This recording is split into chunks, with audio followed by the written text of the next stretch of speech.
నాకు గిఫ్ట్ పంపినందుకు కూడా చాలా thank you so much sir. Thank you sir. ఏదో చూపిస్తాను చీరని.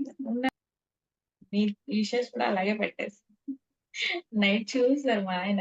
నేను చూపియలేదు. అమ్మాయి చూపించిందంట. చూసింది సార్ గిఫ్ట్ పంపారు మమ్మీకి చూడు డాడీ పాప అని చూపించారంట. చాలా హ్యాపీగా ఫీల్ అయ్యారు వాళ్ళు కూడా. Thank you so much sir. మీరు ఇలా గిఫ్ట్ పంపిస్తే మా ఆయన చాలా హ్యాపీగా అనుకున్నారు. వాళ్ళైతే ఏంటి ఇది ఇంత పెద్ద గిఫ్ట్ అన్నారు లేచిన తర్వాత. సార్ బ్లెస్సింగ్ మాకంతా అని చెప్పాను నేను. బాగుంది, కలర్ కూడా బాగుంది. బ్లూ కలర్ నేను అనుకున్నాను పింక్. చెప్పినాను సార్ అదే కాంబినేషన్ లోనే పంపించారు. బాగుంది. Thank you so much. So me birthday పట్టు చీర 2 రోజుల ముందు వచ్చేసింది.